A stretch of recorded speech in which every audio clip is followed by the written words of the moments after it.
Yes, friends, stimulus checks are going to be coming for millions of Americans this October. As well as in November and December, Congress and the Biden administration have put forward new legislation that will affect millions of Americans. The next round of stimulus checks is set to go out in just a few days. So friends, please make sure you watch until the end of this video for the complete details. I will also be giving away 4 $75 Walmart gift cards every week. Please make sure you enter the giveaways by clicking and liking several of my videos and comment below the keyword of each video that you watch.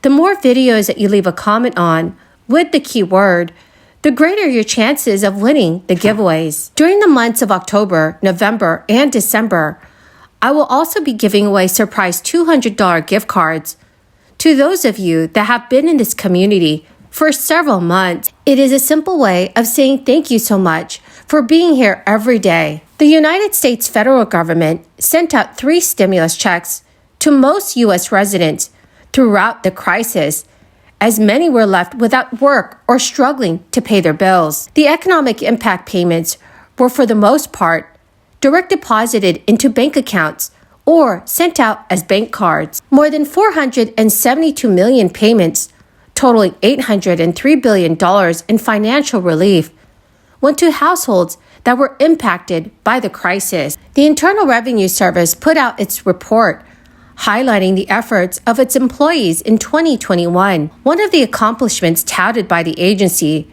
has been successfully delivering more than $1.5 trillion to people across the nation through stimulus payments, tax refunds, and advanced child tax credit payment. The CARES Act included a provision for a round of stimulus payments.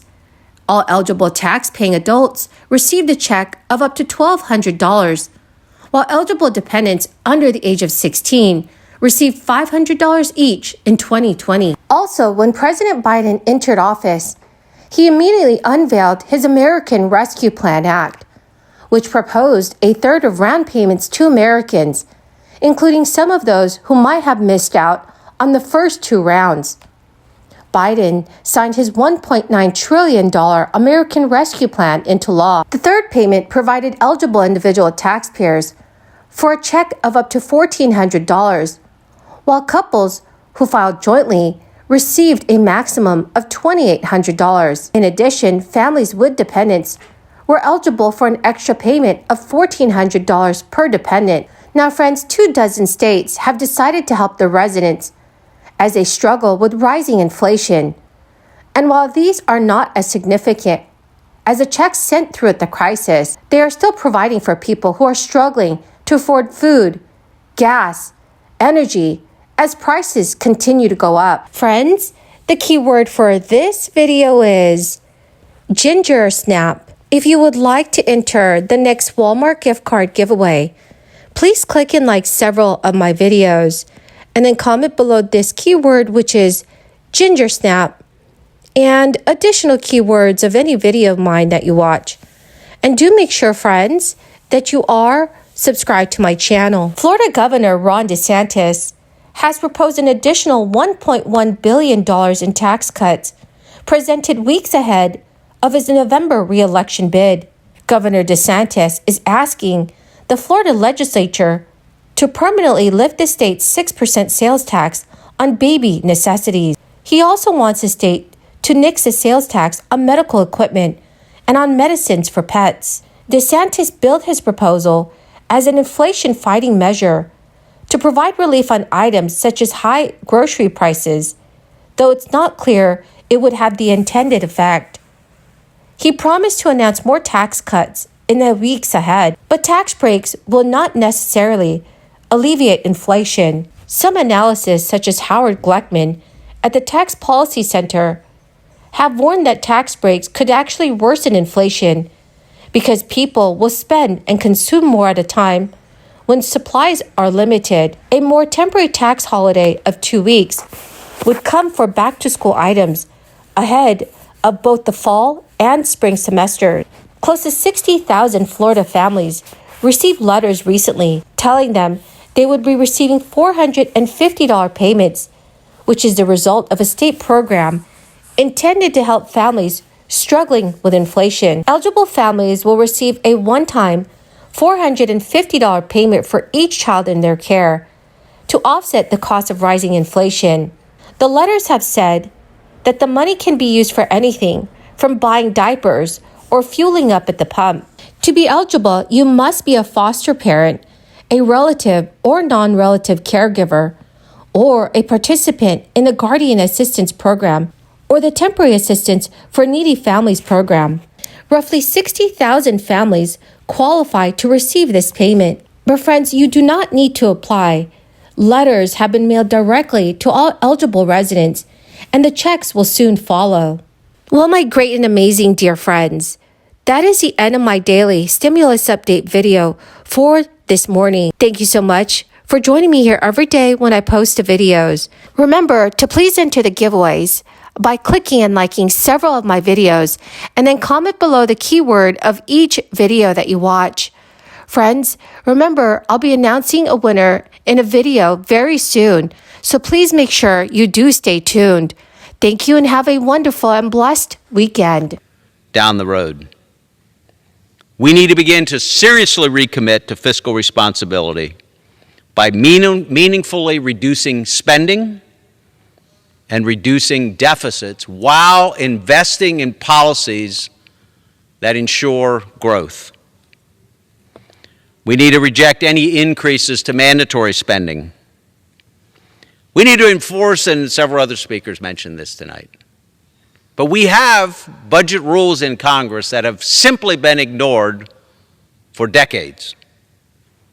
We need to enforce our own budget rules that this body set for itself and set for the federal government, and not simply look the other way as we routinely pass bills increasing spending, increasing mandatory spending by billions of dollars. You know, there's a measure of our total debt that I think is worth looking at. Compare it to our total economic output as a nation, or the gross domestic product.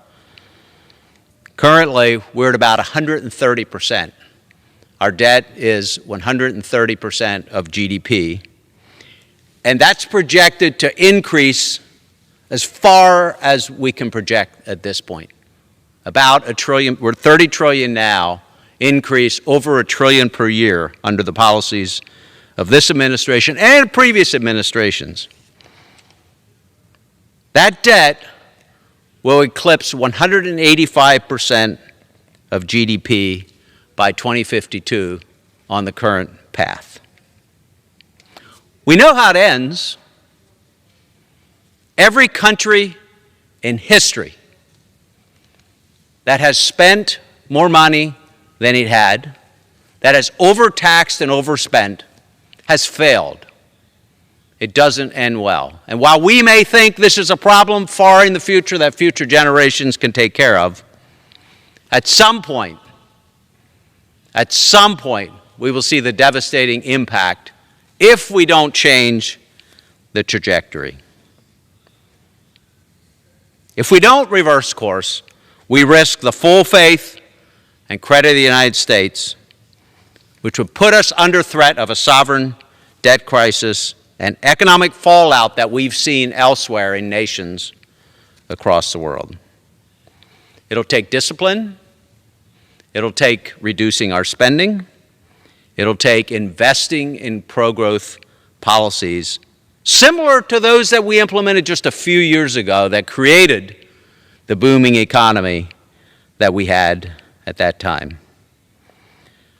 I want to say I appreciate the comments of a number of my colleagues here. I appreciate the interest in this crisis. It truly is a crisis.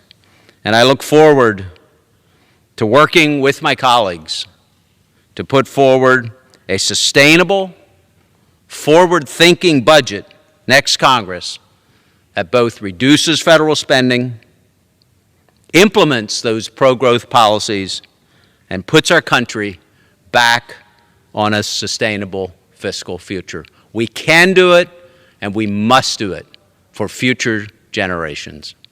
Thank you, Madam Speaker, and I yield back the balance of my time.